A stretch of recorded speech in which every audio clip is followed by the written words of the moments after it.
All right, hi guys. Happy Wednesday. This is our March week 2. All right. Yes. Hi Sean. Is this your first time here? I've not seen you before, right? Hi Kavi, how are you? Uh, so Sean, are you from another class or is this your first trial? Oh yeah, guys, I might need to rush a little bit quicker today, huh? You cannot hear me, ah? You cannot hear me, ah? Oh, you're from another class, ah? Whose class are you from? Because my progression might be a bit slow. Oh, Hani's class, ah. Where is he currently, ah? Because I am like here. I'll finish this. I'll finish this today, lah. But uh, I'm a bit slow, right? I'm a bit slow. Yes, hi, Charlene. How are you? I might need. Okay, guys. I will need to speed this through today, huh? Because the exercise, there's a little bit stuff left too. I will try to. Oh, he also 2.6, huh? Oh, okay. Cool. That means I'm not too slow then. That's very good. Okay, so guys, the food processing method and the food processing chemical substance, I've done this last week, huh? Right? You should know this because this is what you see every day. You should be able to relate to them, what you add into your food, how do you process your food, okay, and things like that. Anyway, about the impacts on health, guys, this one, right? Don't pay too much attention here, because everything that you add to your food, will somehow give you cancer. Nowadays, whatever shit also get cancer, right? Okay, too much sun cancer, not enough sun cancer. Then how? Whatever. Okay, I don't care. You can read this yourself. Okay, let's talk about 2.6. Let's talk about 2.6. This is what we are going to do today. Okay, let's finish this by today. Right. Anyway, so health food and health supplements. This was actually in your Form 4 Chapter 9. Remember the chapter? The modern medicine, traditional medicine, and complementary medicine. That chapter we talked about health food and health supplement. Okay, a little bit. Okay, we talked about health supplement, right? So this is just basically a repeat of it. Hi, Kavi, can you hear me? Can you hear me? Is your speaker normal already? Okay, so what is a health food? What is health food? Makanan kesehatan. Any food that has very little processing, they are called natural food, right? They are healthy for you, maintain health, and they do not contain any chemical substance. Okay, these are what we call health food. Like if you buy fresh veggie and you buy fresh meat from the market and you cook your own rice, that is health food. Fruits are health food. Veggies are health food. Okay, because these makes you healthy. Okay, guys, but if you are not, guys, health food is expensive and it takes time to cook. So if you say, sir, I have no time to cook, I have no time to, okay, like me, I teach 7 hours per day. I have no time to sit down and munch on veggies, eat salad every day. So what do? I eat health supplements instead, right? Health supplements. Okay, so what is a health supplement? Health supplements are nutrients in the form of capsule, pill, or liquid or powder, right? Like if you cannot get vitamins and minerals from your fruits and veggies, you would buy something called a multivitamin. Heard of that before? It's like a pill, right? You just take one every day. Inside has all the chemicals, not chemicals, all the vitamins and all the minerals you need. You just take one, problem solved. Okay, I mean, still health food is better lah. Okay, because you absorb your vitamin better when it's from your food. But hey, better than nothing. All right. So if you're very busy, this is your friend. Okay, so you need it in small quantity but in high concentration. Okay, things like that. And of course, our national food safety policy. Guys, you can read this yourself because it's not important. The important one is this. Right, guys, please memorize this too. Please memorize this too. They are coming out in your objective. All right, many years of SPM, this thing already repeatedly come out. Okay, so number one, what is your Food Act 1983? This is called Akta Makanan 1983. So what is this? This law protects you from buying any dangerous food. All right, that means if you buy a certain snack and it endangers your health, they put something that is prohibited, they put some kind of very poisonous coloring into it, or okay, whatever, you have the rights to sue them. So that's your Food Act 1983. Okay, guys, think about it. 1983 wasn't that long ago. I mean, today is 40 years ago, but it's not that long ago. That means 1983, there was no such act. That means if you die because of some shady food that you eat, well, you are not protected by the law. It's on you. All right. Anyway, and of course, 2 years later, we have Food Regulation 1985. Okay, this one, it gives you the right to buy food that is safe, good quality, and clean or free from any poisonous contaminant. Basically, almost the same thing. Okay, this Food Act protects you from danger. Food regulation gives you the right to buy something good for you. So it's like an improvement of the law. And Food Regulation 1985, it says that your food must have all these labels, right? Guys, do you read your food label? Do you read your food label? Right? Because I'm a bodybuilder, I go to the gym. You will see me if I go for grocery shopping. You see me standing there reading the label, right? Should I buy this? Okay, too much sugar? No, I'll put it back. Right? Learn how to read this, because you should know what you put into your body. Right? I know it sounds redundant and excessive. Trust me, it's not. Right? You need to know what you are eating. So what are the things required by your food regulation? Number one, you should have your name of food, right? If this is a bread, it should say bread. Duh, no shit, Sherlock, right? So you should have bread here. And then okay, let's go counterclockwise lah. So you should have a list of ingredients. You should tell what's in your food, okay? And it's according to descending order. Guys, okay, let me teach you how to read the ingredient. The one at the most front, it contains the most, right? And then the last should have the least. Okay, so if you're buying bread is made from flour. So flour should be number one, right? But okay, let's say if you buy nuggets, okay, let's say you buy chicken nuggets. The first thing it should say is chicken meat. But if the first thing is not chicken meat, you know the nugget is not good for you because inside they put shit tons of fillers. They put starch lah, they put, broken chicken parts lah. Maybe they even put chicken organs into it. So not good for you. All right. So read the ingredients. So if you see flour, okay, good, because your bread should have the most flour, right? And then they put non-fat milk powder. That means they put a little bit of milk powder inside. This is in descending order. So this has very little salt at least. Okay. So it's easy. And then next, storing instruction. They should tell you whether to keep in a cool and dry place or whether to refrigerate, whether to put in freezer. They should tell you. Manufacturing information, they should tell you who's the manufacturer and what is their address, right? If you buy Gardenia bread, they should say Gardenia something something bakery, Sendirian Berhad, blah blah blah blah blah. What's the address? So you know where to look for them. Next, expiry date. This is the only thing your mom looks at, right? Okay, it's an auntie thing lah, guys. It's an auntie thing. Aunties will look at the expiry date, and then you know your supermarket shelf. I don't know, guys. Tell me, does your mom do this? Your mom will put her hand to the most behind part of the shelf and take it from the behind. Cause according to her, the one at the most front of the shelf is no good because most people touch it and it's not good for you. So you should get the fresh one from behind. Or you do that. That means Kavi, you're an auntie lah. Okay. I mean, okay, as a guy, as a very simple guy, I usually don't do that one. I just take, okay, this is what I want, okay, I buy. I don't like I don't look like auntie leh.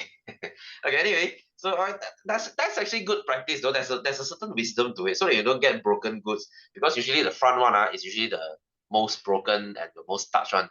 You want the colders, okay, cool. So that's your expiry date, and of course, the statement on quantity, how much is inside here, they should tell you. And guys, this is honest.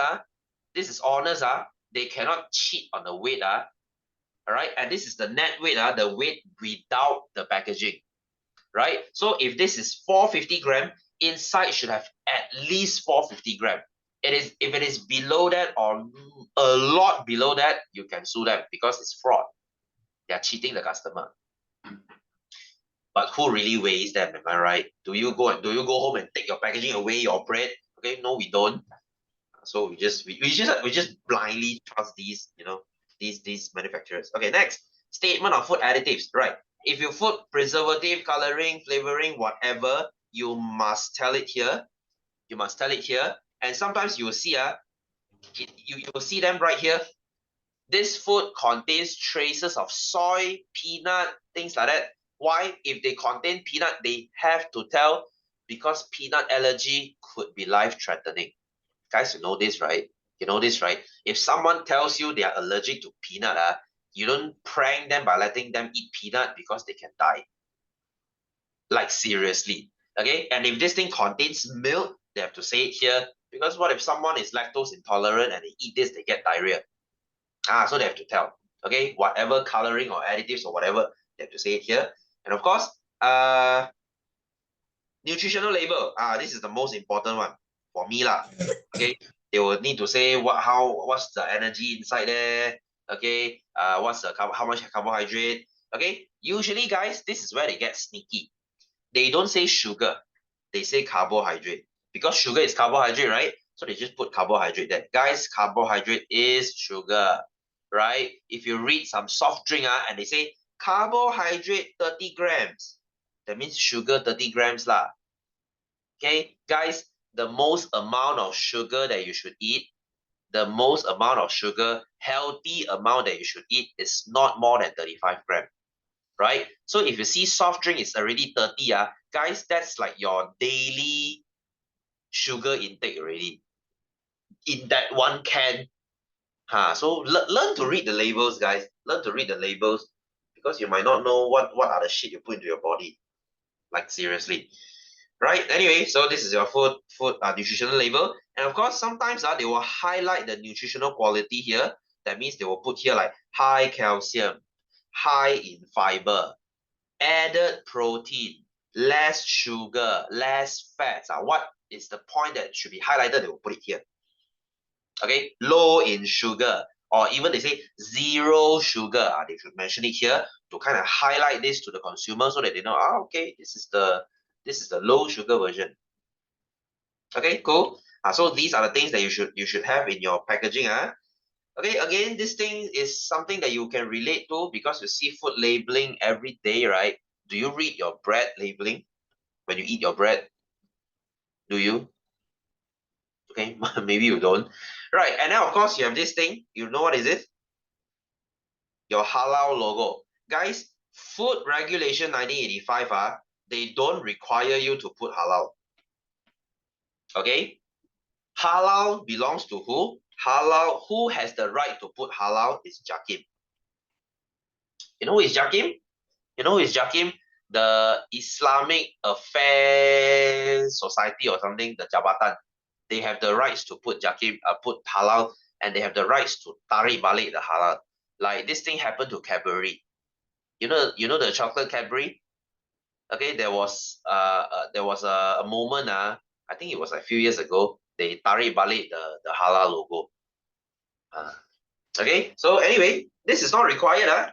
This is not required because Food Regulation 1985 is to protect everyone, not just the Muslims. Okay, the one that protects the Muslim is your halal, it's your Jakim. So that's their job. Right. Anyway, so let's move on. Let's move on. Let's go to our exercise. Okay, let's jump to 15, guys. I did not do question 15 last week. Okay, so Sean, I might afraid you have to hear this for the second time. I don't know whether you did this already. Okay, so let's look at 15. Method of processing. So what should you use? What are the methods you should use to process this? Okay, so let's look at apple juice. Guys, can anyone tell me what do you use to process your apple juice? What is the method you use? This is last week, right? When it comes to juice, when it comes to milk, we use a way which is called, we heat them up, then we immediately cool them down. What's the method called? Anyone remembers? Anyone remembers? No? That's your pasteurization. Okay, pemasturan. Okay, pasteurize, guys, not freezing, you don't freeze fruit juice. Freezing is for meat, mostly, right? Pasteurization is mostly for liquid. Sorry, not liquid, drinks, right? Fruit juice or yogurt drinks or anything. The one they put it in the fridge at the supermarket, okay, not the frozen fridge, the beverage fridge, that is usually pasteurized. Okay, so why? What is this? You see, the thing is like there's no air, the air got sucked in already. Usually you see your pack like this. This is vacuum packaging. Okay, pembungkusan vacuum. You guys okay? You guys okay? Are you guys still there? Are you guys still there? Okay, kindly type a Y if you are still there to let me know you are still there. Yes, Kavi, thank you. Okay, so what is milk powder? Okay, yeah, Charlene, thank you. Jala, are you there? John, are you there? Okay, so milk powder, what is milk powder? This is your dehydration. What do you call dehydration in BM again? Dehydrasi, if I'm mistaken, if I'm not mistaken. Okay, good. You are there. Right, so dehydration, so this is your dehydration. Because we dry the milk powder, we dry the water away. Guys, this is not canning. Many of my students, I don't know why they like write canning here. Your milk powder is not a can, right? Can is like your canned food, your tuna or your sardines, that one, right? Not this. This is not canning, right? So B1. If you are required to preserve a type of food that contains high fat, which of the following above method would you choose? Okay, so if you are preserving something that has a lot of fats, okay, let's say potato chips.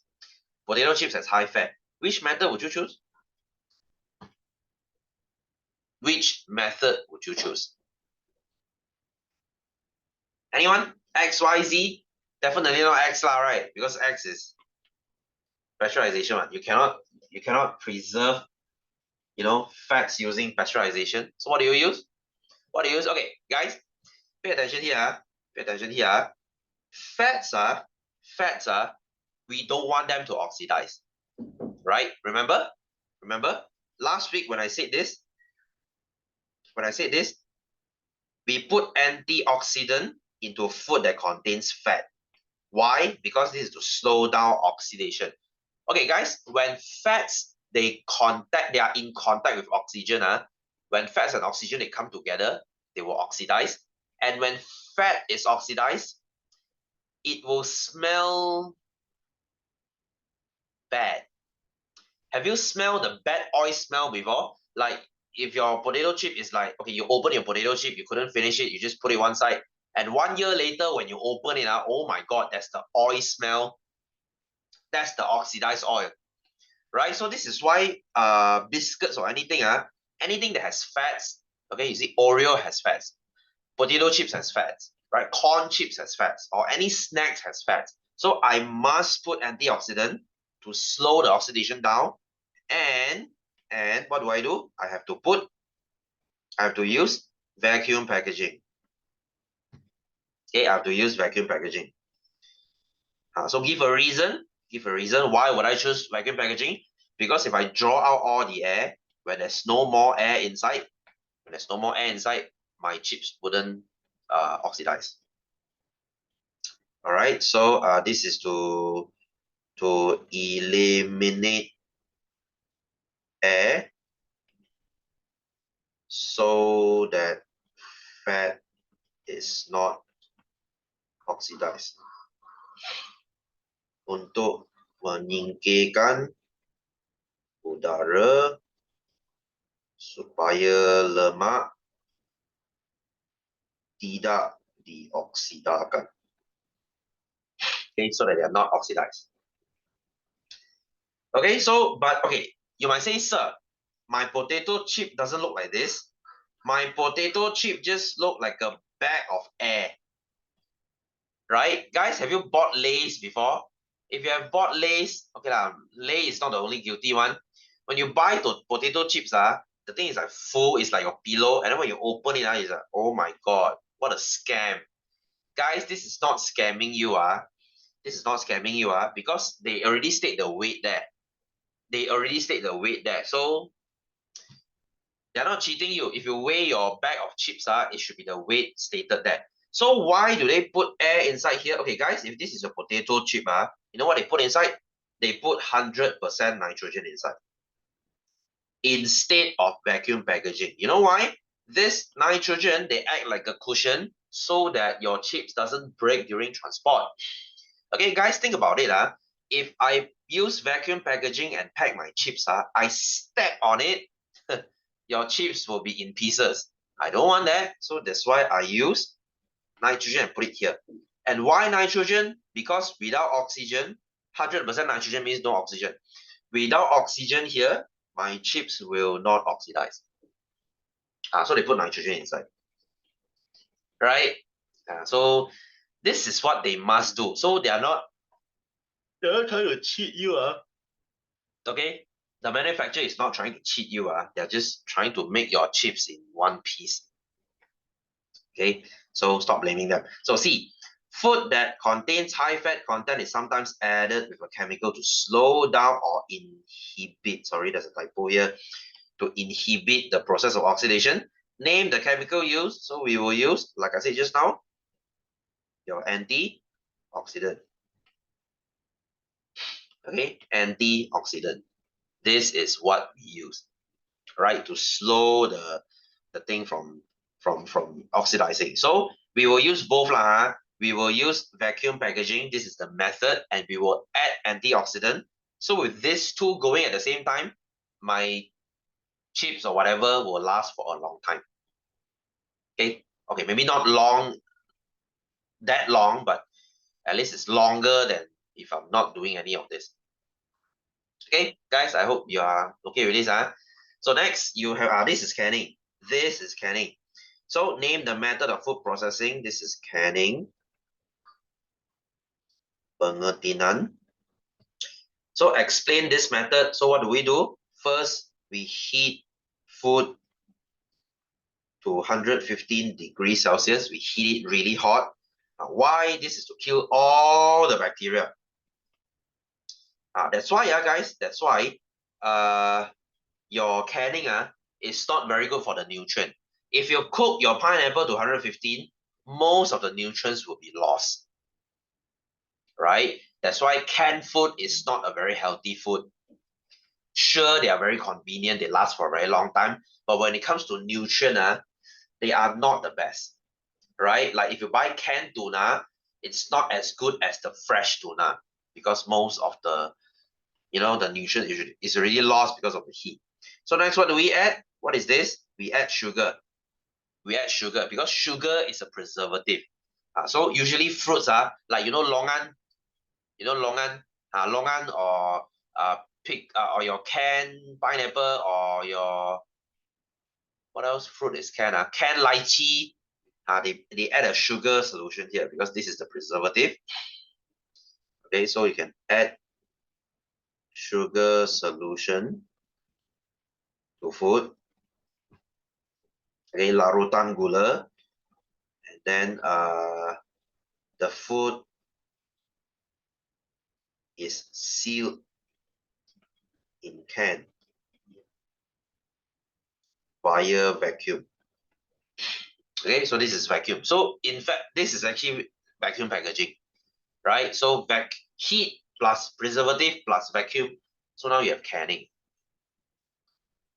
right? So with these three methods, food will last for a very long time. That's why canned food can easily last for 5 years, no problem. Okay, that's the reason. Anyway, guys, 16 I'm not going to do lah. This is to add salt, add preservative, and this is dehydration.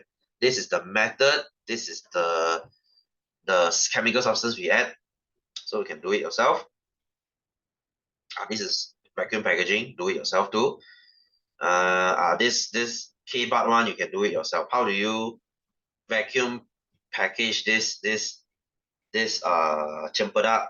So you can put your cempedak inside, and then you can seal it, and then you use a bicycle pump to draw the air out. So you have vacuum packaging. All right, next, let's look at 18. Let's look at 18. Two types of processed food. What is a tomato sauce? One chemical use. Your tomato sauce uses benzoic acid. Remember, I told you to memorize this. Benzoic acid is used for sauces. Okay, ketchup, chili, mayonnaise, they will put benzoic acid. And what is in your sausage? Your sausage is preserved meat. Preserved meat, they will add your sodium nitrate. Remember the salt that can give you cancer? This is the guy. Right? So preserved meat actually gives you cancer, but as long as you don't eat them a lot, should be okay lah. So the chemical used, we call them preservatives. Bahan awet. Okay, function is to inhibit growth of microorganism. Okay, membantutkan pertumbuhan mikroorganisma. Two effects of excessive use of preservative. Always you have cancer. Okay, cancer. Or you can say allergy. Alahan. Okay, you could be allergic to certain preservatives. So what is the food technology used? Technology used in food processing. So why are they asking for this though? Okay, no, we skip this. We skip this. Let's go to question 19. So what is health food? What is health food? Okay, so food. Okay, food that is natural. Okay, or you can say does not contain chemical substance, rich in nutrient, that is good for health. That is health food. So what is health supplement? This is your nutrient in the form of pills or capsules or powder. All right, I'm giving you the answer straight, guys. I don't want to waste so much time here. So name the body which monitors national food safety and approves the marketing of health supplement and traditional medicine. I think that's called your Drug Control Authority.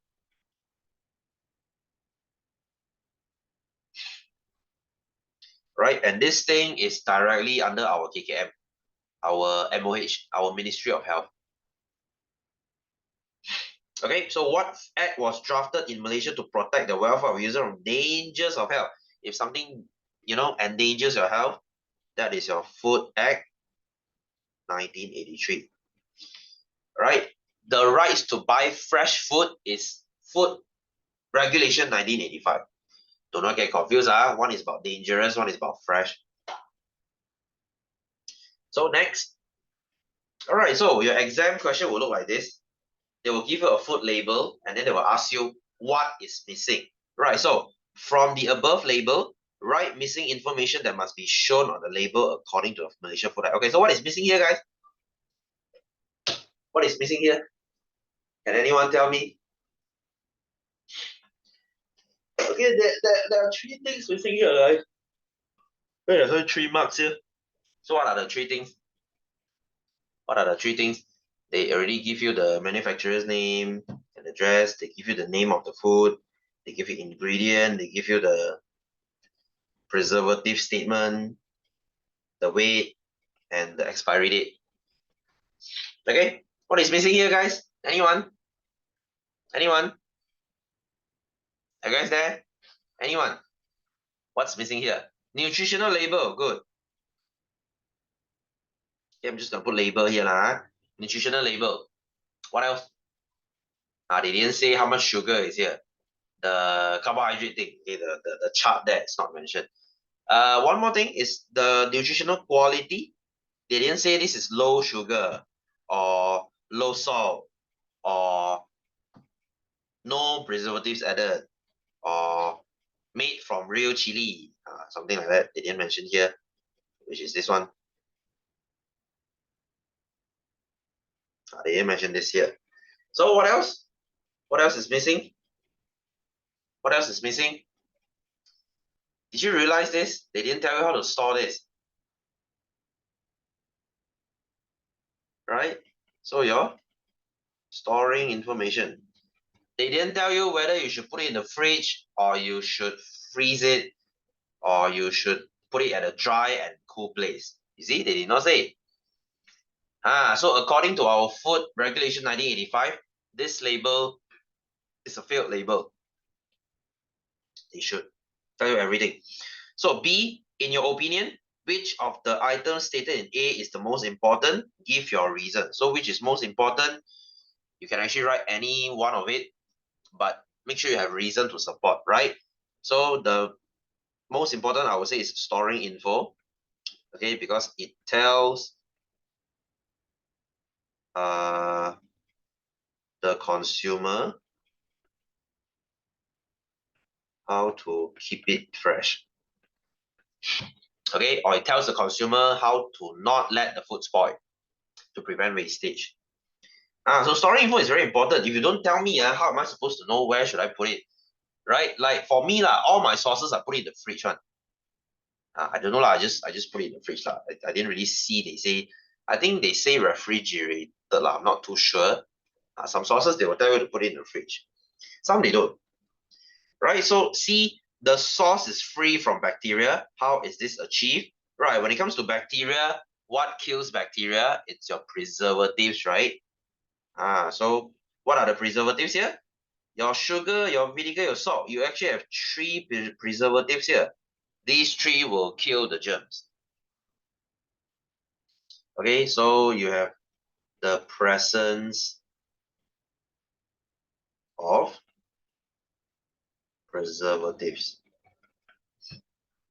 So you have preservatives, so the thing will last a little bit longer. So what is meant by net weight? Okay, that is the weight of food without packaging. Okay, without the plastic or the case they come with. So that's the weight of the food. So E, state two advantages of having the habit of reading the food label before buying the food. Okay, this is a very good question. This is a K-bar question, in fact. Why should we always read the label? Okay, so many things you can see here to find out the expiry date, to avoid buying spoiled food,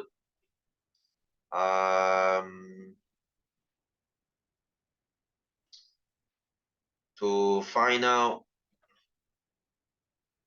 the nutritional value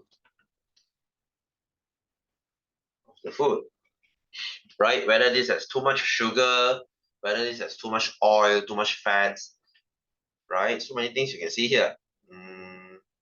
To find out what are the preservatives inside. Okay, maybe you're allergic to something, right? Maybe you're allergic to certain preservatives, like maybe benzoic acid. You're allergic to it, so now this is not for you. Okay, so you should always read your food label. Okay, next, let's look at question 21. I think this is the last already. Yeah, this is the last. So there are two different bread packaging here. Okay, one is the Evergreen wholemeal bread, one is the Delight wholemeal bread. So what information are missing from the food labels of Evergreen and Delight? So what is missing here? Let's look at the first one. What is missing at the first one? What is missing here? They have the name, they have the nutritional quality, nutritional info, your expiry date, ingredients, the preservative warning, weight, manufacturer. What is missing here? What is missing here? So, very obvious, you don't have storing info here. Okay, there's no storing info here. They didn't say you should put it in the fridge or whatever. So what about this? This one you got see, store in dry and cool place, cool and dry place. But what about this? What is missing here? So you compare lor. So you compare lor. I think your mom wouldn't be very happy with this because there's no best before here. There's no best before here. Guys, usually for bread, right, the best before the expiry date is on the tag.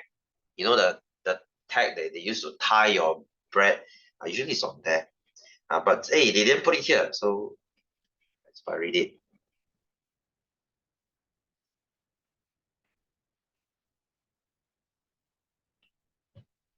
Okay, so B, name the flavorings added to these two bread. Okay, flavoring is usually at the end because see the front is flour, wheat flour, bran, things like that.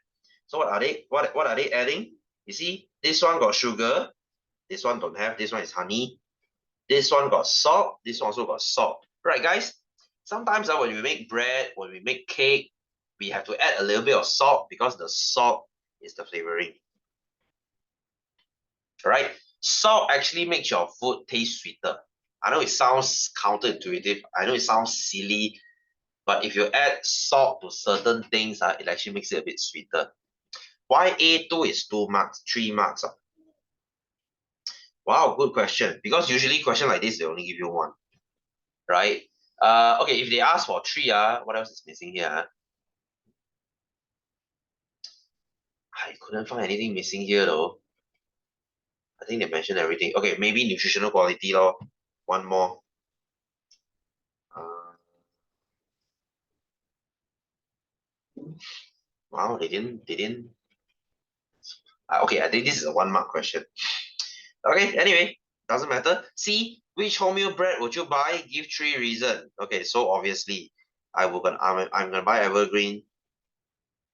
Why? Because it has expiry date. Okay, and one more thing, can you see the nutritional info is more complete here? You see, everything is here. This one is just like simply to entertain you. You can say more detailed nutritional info. Sorry, nutritional label. This is more detailed. Right. What else can you say here? You see, this is the main thing. There's no preservatives added. Okay, no preservatives added. Which is good, right? No preservatives, no coloring, right? Which is a good thing. Hey guys, okay, it doesn't happen in Malaysia lah. What is this one? This one. In the US, many manufacturers they actually cheat their customer that the bread is whole wheat, wholemeal by coloring their bread. White bread is very cheap to make. So to sell it at a higher price, they will dye their bread brown so that they can cheat their customer to think that this is wholemeal. It's actually not. It's just dyed bread. Okay, people like this they should rot in hell because right, guys, food industry can be a very shady business sometimes, right? A lot of things they use, it's not ethical to say the least. Okay, so yeah, you just can't be too careful because it is what it is. So there you go. That is what our food label is about. Guys, pay attention to this. In exam, quite a high chance that they will come out. So very easy for you to score. Okay, so that's it for our chapter 2. Okay, decently long chapter, quite a lot of things to study. Okay, so if you guys have no question, you guys have no question, you guys have no question, if you don't, then we shall go to chapter 3, which is the easy chapter. Okay, guys, I don't know whether you have your chapter 3 notes, 3 and 4 is actually together. 4 is a difficult chapter, but I will talk about 3 first. Form 5, chapter 3, which is here. Okay, so I'm not going to go too much today lah. We have like only 15 minutes left. What I write beside detail? What was it again? Detailed nutritional label. Nutritional label. I just do it in short form. Okay, you okay? So anyway, so let's talk about chapter 3. Okay, guys, this chapter, if you realize, this is about pollution. This is about environment. And this looks very similar. You might say, sir, where have I seen this before? This is almost the same as your Form 4, Chapter 4. Remember? Form 4, Chapter 4, you remember the front 3 chapters where we learn about the fire extinguisher, the CPR, and how to measure body temperature, that chapter. And then Chapter 4 is like slightly better, but not very useful as well. It's when you study about green technology, okay? How do you reduce pollution? What are some green technology we use in different industry? We use green technology in buildings, in transport, and things like that, right? So this chapter is like a extension to it, right? Because it's the same, it's about pollution, and it's also about green technology.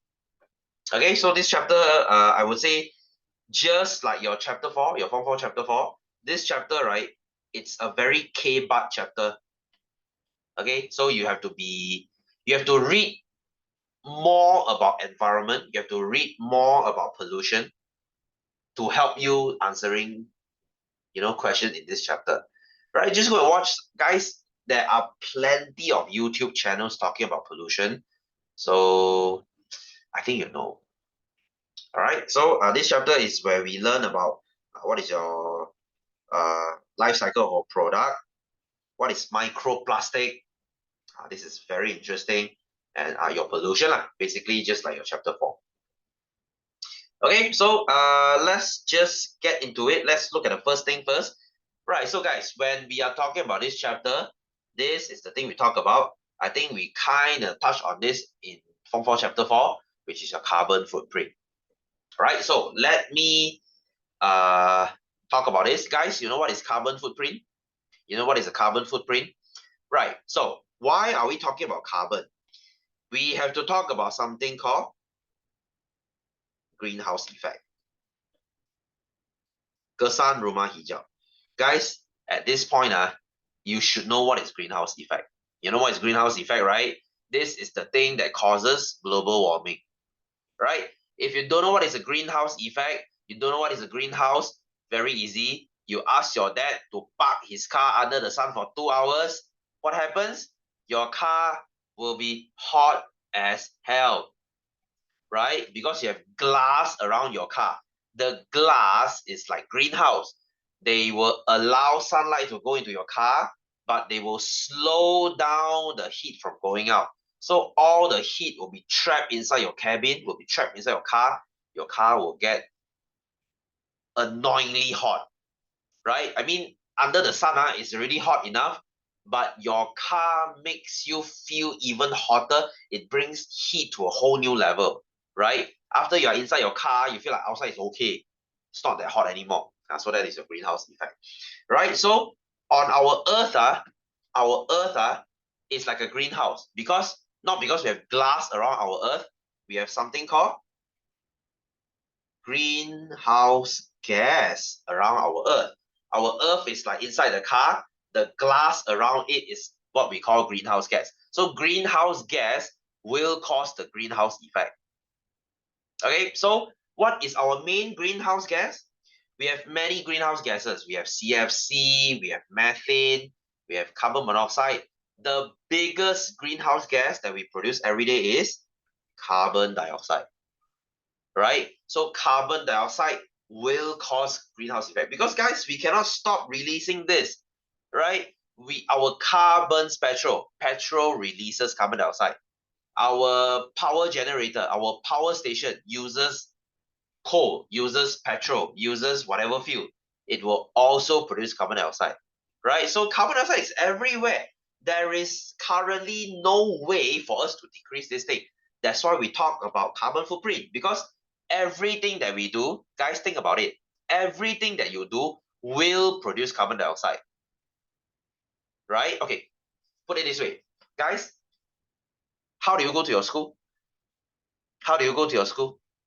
Do you take public transport, or does your parents drive you there, or do you carpool, or do you cycle there, or do you walk there?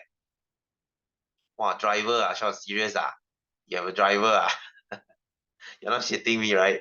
Okay. Anyway, what you as in your personal driver? Seriously? What school do you go to? What school do you go to? Okay, I see what is nice joke. Okay. Anyway, so you see, if you drive to your school, okay, you produce a lot of carbon dioxide, right? Right? Compared to you riding your motorcycle there. Okay, if you ride a motorcycle there, you release less carbon dioxide. Okay? And if you cycle there, if you cycle to your school, you might say, wow, sir, I cycle there. I should produce zero carbon dioxide, right? No. You see, you cycle to your school, you still produce a little bit of carbon dioxide because you are breathing, obviously. And second thing, your bicycle, your bicycle is made in the factory, right? To make your bicycle, the factory needs to use electricity. It needs to mine for the metal. Your bicycle is made from iron. The iron is where is the iron from? The iron comes from mining. So when you mine your metal and when you use electricity in your factory to make your bicycle, it is still producing carbon dioxide, although in a much smaller amount lah. So you still produce carbon footprint unless you walk to school. But still, even when you walk to school, when you breathe, you still produce carbon dioxide. Guys, there is no way we produce zero carbon footprint. It's about the size of the carbon footprint. Okay, what is the carbon footprint? Whatever that we do that produces carbon dioxide will produce a negative impact on Earth, right? Right? Carbon dioxide will cause bad effect to Earth, right? And that is what we call carbon footprint. Okay, so in this case, you can say driving to school is a big carbon footprint, while riding a bicycle to your school is a very small carbon footprint. So of course we want bicycle because we want something that has a smaller carbon footprint rather than a bigger carbon footprint. This is why we encourage people to take public transport. Okay, although our Malaysian public transport sucks, that's one thing. But if you look at countries like Singapore, if you look at countries like Germany, they take public transport. No matter you're rich or poor, you will go for public transport because it's just simply better. It saves you a lot of time. And public transport creates very little carbon footprint. Think about it. One bus carries like 60, 70 people. Your car carries you one, right? Imagine 70 people were to drive, 70 cars on the road. Not only you create unnecessary traffic jam, you also create much more carbon footprint. That is the bad thing, right? So this is what we don't want. So look at our carbon footprint. What produces carbon footprint on Earth? You see, fuel, petrol, it produces the most carbon footprint. Car, okay, electric, transport, gas. Guys, even recycling produces carbon footprint. Don't think that recycling is very good for the environment. It is not actually very good. That's why the 3R starts with reduce, reuse, and recycle. Recycle is the last for a reason. Because you see, if let's say I broke this bottle, I give it to the factory, they recycle it to make a new bottle, they still use electricity. And as you know just now, from what I said just now, when you use electricity, you are going to produce carbon dioxide, carbon footprint again. So the best way is to reduce. Don't use the bottle at all. No problem already. You don't even produce carbon dioxide if you don't use the bottle. For example, lah.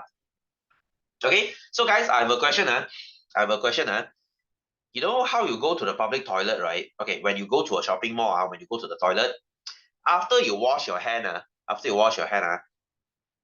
there are two ways for you to choose to dry your hands.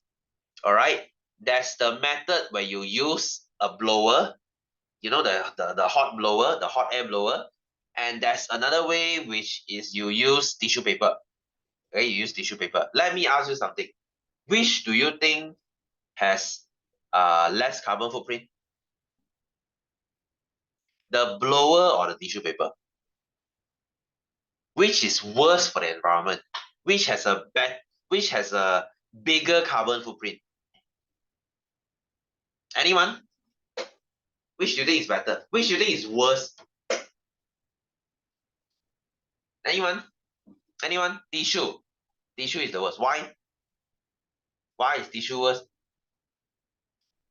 Uh, guys, there's no that don't I will tell you why. Okay, I will tell you why. Tissue cut down tree. Okay, makes sense. Makes sense. But the hot air blower uses electricity. You see? Because I have students telling me this. I have students telling me, sir, I don't use tissue paper because the blower is better. But some they tell me, sir, blower is bad because blower uses electricity. Electricity is renewable. Really, meh? Really, meh? But if it's coming from petrol, if the electricity is from petrol, is it renewable? Not really, right? Okay, guys, here's the argument. Here's the analysis. If you use blower, it uses electricity. Yes, that's correct. But if you use tissue, okay, so Sean, you got a point there. If you use tissue paper, you have to chop down your tree. To chop down your tree, you need machines. The machine will use electricity already. And then when you bring it to the factory has to use electricity again to make your tree into the tissue paper.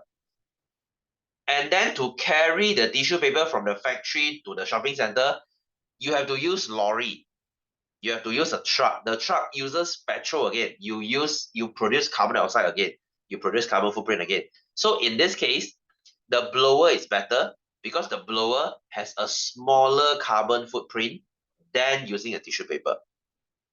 Right? So tissue paper is worse. Right? So is there anything better? Guys, I have even a better solution which produces zero carbon footprint. That is to wipe the to let the water dry itself. Yes, wipe on your pants, right? Zero carbon footprint. Or wipe it on your friend's clothes. Wipe it on his shirt. Zero carbon footprint. You see? You're welcome, Earth. Right? Now you feel better because you don't spoil the environment. Okay? So, okay, guys, I don't know about you. I wash my jeans once per week.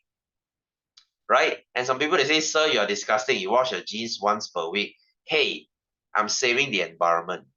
I am creating a smaller carbon footprint. I used to wash it once every 3 months.